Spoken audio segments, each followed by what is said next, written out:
Looks like I'm back in the movies again, doesn't it? Well, as a matter of fact, I'd like to do some talking. Don't go away until I get this thing off.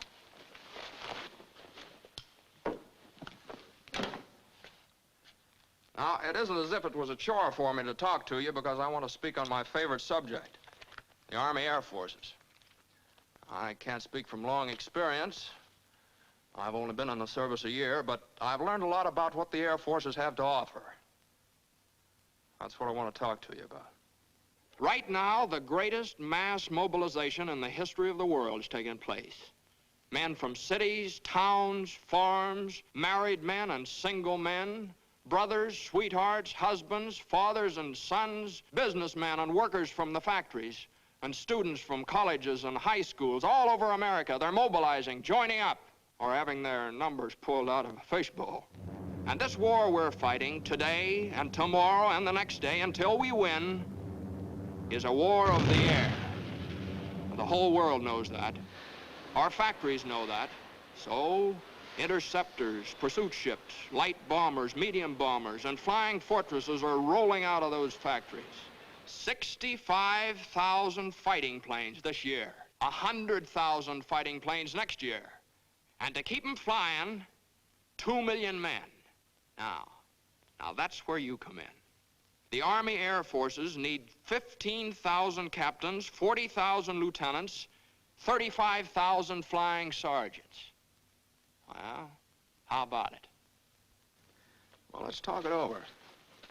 Now, make no mistake about this thing, fellas. We're all going to be in this war soon, sooner than a lot of you realize. And nearly all the officers of this great Army Air Force that they're building today are going to be drawn from the ranks of you men. From high schools and colleges. Those who join as aviation cadets now. Well, now, before I go any further, are there any questions? Yeah, sure, I've got a question. Okay, shoot. Well, I'd like to join up, but I've got about a year of college left, and I'd kind of like to get that diploma. Well, why not? The Air Forces want you to get your diploma.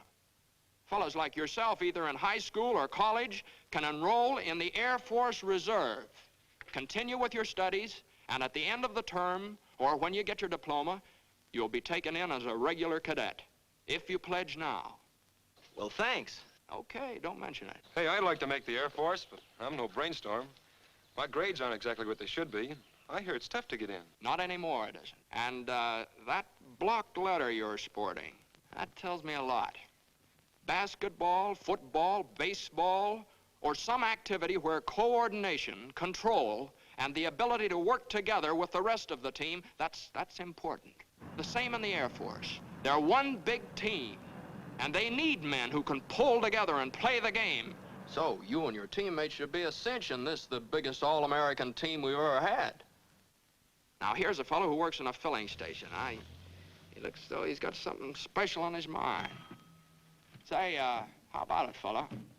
You know, I've been interested in the Air Forces for quite a while. But I'm 26 years old and got a wife and haven't had a chance for too much education. What about me? Well, from where I'm standing, you look like you're ready to sprout wings any minute. Hey, wait a minute. You see, formal education is no longer a basis for determining a man's intelligence in the Air Forces. And married or not, you'll receive $75 each month while training, and board and lodging, and all the necessary uniforms and equipment. And you have as much chance as the next fellow of becoming one of those 15,000 captains and 40,000 lieutenants or 35,000 flying sergeants I was telling you about. Yeah? Say, that sounds great. I think I'll go and phone my wife. I'd like to get something straight in my mind. I'm one of those high school students you've been talking about, but I'm not old enough. I wasn't planning on going to college, so... Well, where does that leave me as far as the Air Force is concerned? Fella, you sound like the forgotten man. But if you're close to 18, and you're over 5 feet in altitude, you can be one of us just as quickly as anybody else. Okay. Just make out that application for the Air Force Reserve. Now, your physical examination. Well, that's not going to be so tough. If you're an average guy and normally healthy, you'll make the grade, all right? So one day you say goodbye to Mother and Dad. They're pretty proud and happy, too. Especially Dad. His suspenders are about to bust. Yeah, you say goodbye to Sister Jane, and maybe Aunt Minnie. Oh, yeah, Uncle Ben, and Brother Joey. Those first few steps down the walk are the beginning of a great adventure. Oh, wait, just wait a minute now. Aren't going to forget that sweet little bit of something next door.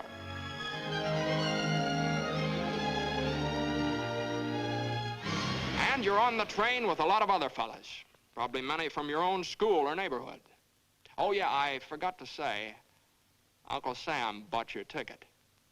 And your destination reads any one of a number of reception centers, maybe in California, maybe down in Texas. It's here that lasting friendships are made because you and your teammates are aiming for the same goal, that big, beautiful, wonderful V that spells victory. And now it begins. Now, here's a sort of a composite picture of what happens to you in the first few weeks of your aviation cadet training. Now, you find your room. Meet your roommate, get a haircut, Army style, and try on a new pair of shoes and a new uniform that really fits. Then, time to eat. Those chops are on the fire. Eat with a few hundred other guys just as hungry as you are. In ground school, officers with years of experience patiently explain what makes them fly. And then one day, when class is over, you get all rigged out in what the well-dressed birdman will wear. You feel like quite a guy as you meet your flying instructor. But always in your memory will be the thrill of that first beautiful morning when you took off for the first time. Now, what you're going to see next isn't considered exactly a part of the regular training course. But you're a chump if you don't include it in your curriculum.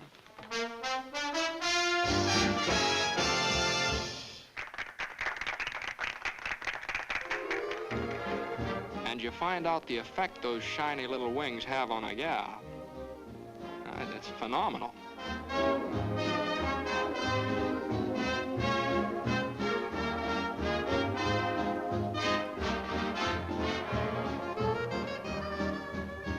And now, mister, take the air. And he did. Well, time has marched on. And here you are, cruising along in a BT. That's basic trainer to you. And twisting your tail into a few acrobatics and loops and barrel rolls and snap rolls. That's some fun, huh? And a few more weeks roll by. You find yourself in still another plane. An advanced trainer this time. Yes, indeed, you're really getting up in the world at the rate of nearly 200 miles an hour.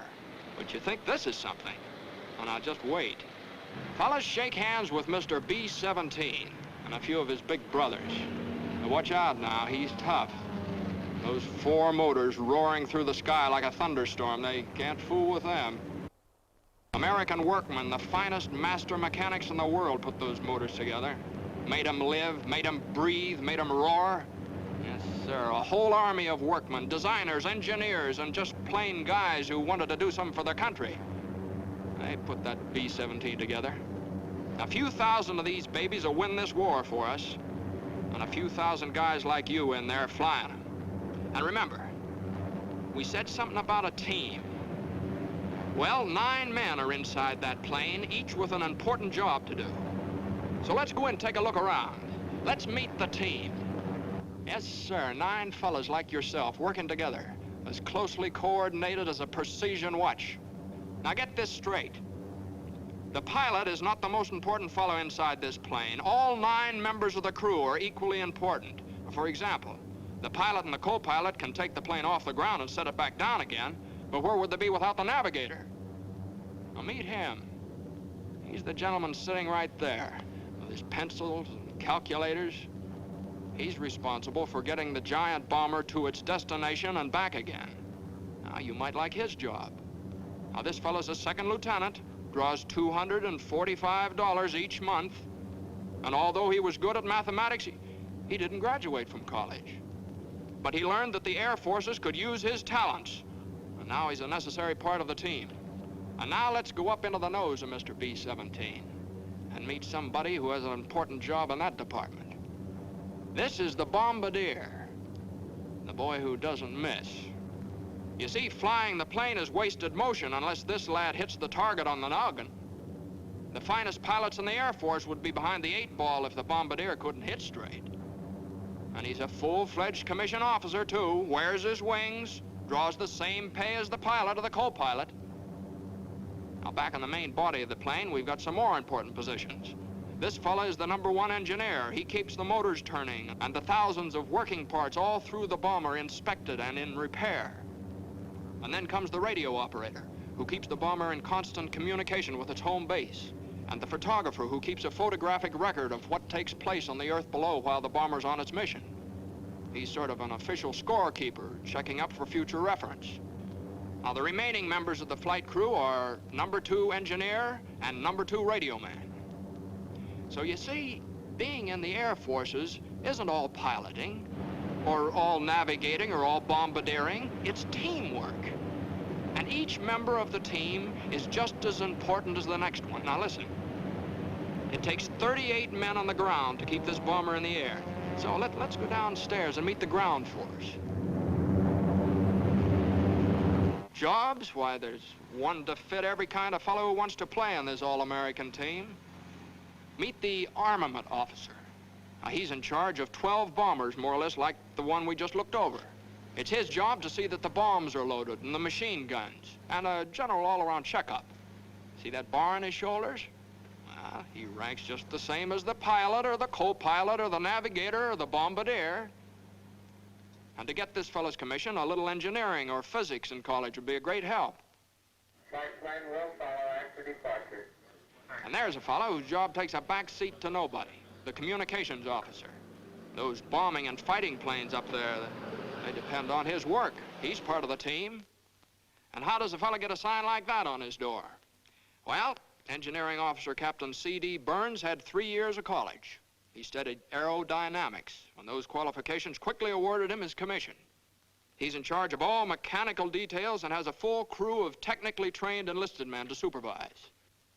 Now, another opportunity for you specially-minded fellows is to be a meteorologist. If you do, you'll be assigned to a post where all military missions will be guided by your reports. Yep, and you'll get those gold bars, all right, after 30 weeks free training in some leading technological institute. Photographers and chemists. Now, there's a spot for you on the team. In charge of one of the hundreds of fixed or mobile photographic laboratories the Air Force must have.